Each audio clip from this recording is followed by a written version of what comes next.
I'd always envisioned my move to Sunstone Ridge as a step towards a greener, more self-sufficient life. I'm Alex, an engineer and deeply committed to sustainable living. My new house, nestled perfectly on a sun-drenched lot, was ideal for the cutting-edge solar array I'd been designing for years. This wasn't just about saving money. It was about walking the talk, about being part of the solution. I even read through the Sunstone Ridge HOA bylaws before buying, and while they were thorough, they seemed progressive enough. Little did I know, those bylaws were merely suggestions for the HOA president, Beatrice B. Maxwell. B. Maxwell. Her name now tastes like overcooked broccoli. She was the kind of woman whose smile was plastered on a cheap veneer over a house of cards. Her hair, a perfectly sculpted helmet, suggested a rigid adherence to form over function, a theme that would soon dominate my life. Her eyebrows were perfectly sculpted, like tiny, angry caterpillars planning world domination, twitching slightly as she considered any deviation from her imagined suburban utopia. B believed her word was law, and the Sunstone Ridge HOA in her mind was her personal fiefdom. My first encounter with B was polite, almost cordial. One submitted my plans for the solar installation. Sleek, low-profile panels designed to blend seamlessly with the roofline, far from the clunky behemoths of yesteryear. The paperwork was meticulous, the diagrams precise, showcasing efficiency and aesthetic integration. I expected a rubber stamp. What I got was a rejection, delivered with an air of theatrical regret at a sparsely attended HOA meeting. Mr. Chen B began, her voice dripping with artificial sweetness.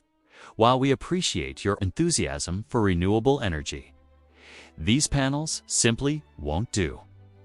They detract from the neighborhood's quaint charm. Our covenants are clear on aesthetic harmony. Aesthetic harmony. I pointed out the section that explicitly permitted energy-efficient improvements, subject to architectural review for visual impact. My panels, I argued, had minimal visual impact. I even brought in a 3D rendering showing how they'd look. B dismissed it with a wave of her hand adorned with a ring that jingled like a nervous cashier constantly drawing attention, yet somehow overlooked. Mr. Chen, property values are paramount.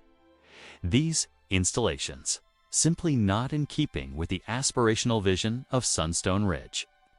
That was the first red flag. The aspirational vision clause didn't exist in the bylaws. I spent the next few weeks trying to reason with her, presented data, studies showing solar panels increase property values, environmental impact reports, even testimonials from other HOAs that had embraced solar. I felt like I was presenting a doctoral thesis to a brick wall. B's responses grew increasingly terse, then hostile. She started sending me personalized violation notices for things that were perfectly compliant. My rain barrel was non-standard. The shade of my mailbox was unapproved beige, a shade I later found out was actually the approved one. It was petty, vindictive, and clearly designed to wear me down. Then came the new rules. Overnight, it seemed, B spearheaded an emergency board meeting, which I was conveniently not informed about until after it happened. It ratified a series of new solar structure guidelines. These weren't just restrictive, they were impossible. Panels had to be invisible from any street view, had to match the roof color exactly down to the hex code, and couldn't exceed 5 square feet of total surface area.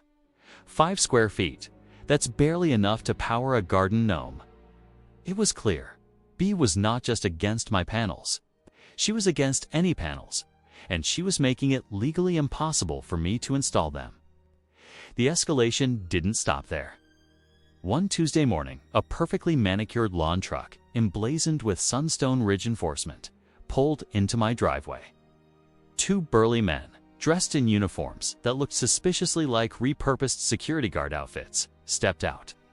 They had clipboards. Mr. Chen 1 barked, "We're here for the unscheduled aesthetic compliance inspection. Section 14, subsection B of the new guidelines." They started pacing my property, peering into windows, taking photos of my potted plants. It was a brazen act of trespassing, a feeling I recognized from those stories of HOAs literally stealing land or conducting unauthorized raids. My backyard, my sanctuary, suddenly felt like a surveillance target. I tried to protest, but they just pointed to their clipboards, their faces impassive. They had a personality like an unskippable, pervasive, and increasingly irritating. My neighbors started feeling the heat too. The Millers, an elderly couple down the street, received a fine for their excessive rose bushes. Mark, a young programmer, was warned about his non-conforming flagpole, which had flown the same local sports team banner for years. B was casting a wide net, making examples of anyone who dared to express even mild dissent or even just exist slightly outside her narrow vision of suburban perfection. It was a campaign of intimidation designed to ensure no one would support my solar fight. That's when I shifted my strategy. My background wasn't just in engineering. I'd minored in pre-law, a path I'd abandoned for renewable energy. But the analytical skills, the love for intricate systems, and the patience for tedious research had never left me. B thought she was playing chess. She didn't realize I was analyzing the entire board, including the unseen legal pathways. I started documenting everything. Every email, every snarky note from B, every violation notice, every interaction with her enforcement team. I set up discrete cameras to capture their unauthorized property inspections, just like Alex Carter did with his pool in that other HOA story. I logged dates, times, and specific bylaws cited. My garage became a war room, filled with binders, legal texts, and schematics. My research led me down a rabbit hole of state statutes concerning solar rights. It turns out, my state had a little-known Solar Access Act, enacted decades ago to promote renewable energy. It specifically stated that HOAs could not unreasonably restrict solar installations. The definition of unreasonable was broad, encompassing anything that made solar economically unfeasible or aesthetically prohibitive without a clear, compelling, and non-discriminatory justification. B's 5-square-foot rule was a textbook example of unreasonable restriction.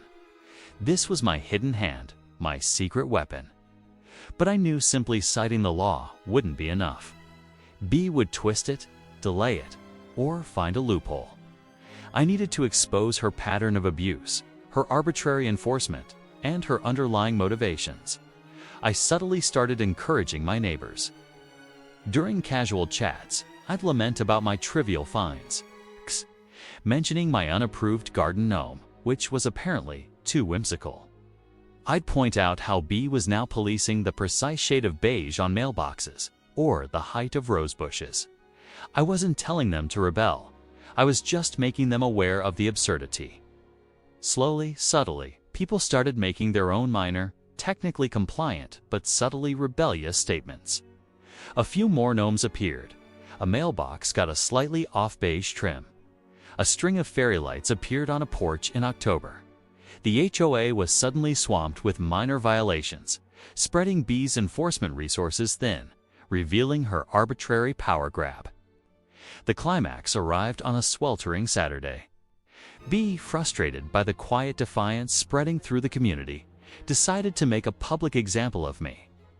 She called a special, mandatory HOA meeting in the community clubhouse, prominently featuring the Alex Chen solar panel situation. On the agenda, she'd even invited a local news crew, clearly intending to grandstand and show the iron fist of Sunstone Ridge. The clubhouse was packed. Neighbors, curious onlookers, and a few reporters with their cameras rolling. B, dressed in a power suit, began her tirade, her voice rising in theatrical indignation. "Mr. Chen," she boomed, "has shown a complete disregard for community standards, a blatant defiance of the very bylaws designed to protect all our investments." She pulled out enlarged photos of my property, pointing to my rain barrel, my gnome, and a small, perfectly legal string of patio lights. Then she pointed at my house on a map, announcing, "And despite our repeated warnings, Mr. Chen has begun installation of his unauthorized solar monstrosity." The camera lights flashed. A murmur went through the crowd. I had, indeed, started installing the panels just the day before, knowing B would likely react. It was a calculated risk. B, triumphant, held up a cease and desist order, therefore effective immediately. Mr. Chen's property will be levied with a daily fine of $1,000, and if the panels are not removed within 24 hours, the HOA will contract a third-party service to remove them, with all costs billed directly to him. That was my cue. I walked to the microphone.com, collected. B's face twisted into a scowl. Mr. Chen, you've had your say for months. This is an enforcement meeting, not a debate. No, B, I said, my voice cutting through the room. This is an illegal intimidation tactic, and I'm here to stop it. I projected a slide onto the screen behind me, displaying the Solar Access Act with the relevant sections highlighted. The state of California, I announced, has a clear statute protecting homeowners' rights to install solar panels. It prohibits HOAs from imposing unreasonable restrictions, and a 5-square-foot limit or demanding panels be invisible is unequivocally unreasonable and illegal. Then I presented my meticulously documented evidence, the arbitrary fines against other neighbors, the fabricated aesthetic harmony clause, and security footage of B's enforcement team trespassing on my property. The murmurs in the room grew louder. B's face went from triumph to a pallid shade of green. Hush. She tried to interrupt, but I held up a hand. Furthermore, I continued, this HOA's financial records, which I've taken the liberty of reviewing through public access laws, show several irregularities. Specifically, a large, unexplained payment to a consulting firm that just happens to be owned by your brother-in-law, Ms. Maxwell, shortly after these new solar restrictions were passed. A consulting firm whose only listed service is Community Aesthetic Enhancement Strategy. The room erupted. Reporters started shouting questions. Neighbors gasped. B tried to stammer, her voice failing. This is slander. Outrageous. No, B, I said, my voice unwavering. This is evidence, and I've already shared all of this, including the security footage and the financial discrepancies, with the State Attorney General's office and a specialized consumer protection unit for HOAs. The cameras swiveled from B, now a picture of stunned horror, to me. She was caught. Her little kingdom was crumbling around her. Her face, usually so composed, now looked like it had been sprayed painted with disappointment. The fallout was swift and spectacular. The news story went viral, highlighting B's overreach and the blatant corruption. The State Attorney General's office launched a full investigation. Within days, B. Maxwell was removed from her position as HOA president, facing charges of fraud, embezzlement, and a litany of civil lawsuits from residents she had unjustly fined. Her reign of aesthetic harmony was over. Sunstone Ridge is a different place now. The new HOA board, elected by a surge of engaged and informed residents, reformed the bylaws. Embracing common sense and genuine community spirit, my solar panels are now fully installed, gleaming on my roof, a symbol not just of renewable energy, but of reclaimed freedom. Other neighbors, emboldened by the victory, have started exploring solar themselves, and the community is even looking into bulk purchasing for more sustainable initiatives. The biggest lesson from all this: power, even the tiny, insignificant power of an HOA presidency, can corrupt if left unchecked. But when ordinary people, armed with facts, determination, and perhaps a little strategic patience, decide to stand up, even the most entrenched suburban tyrant can be toppled. It just goes to show, you don't mess with a man's legacy, and you sure don't mess with his sunshine. What's the craziest HOA story you've ever encountered? Let me know in the comments below, and don't forget to like and subscribe for more tales of entitlement getting its just desserts.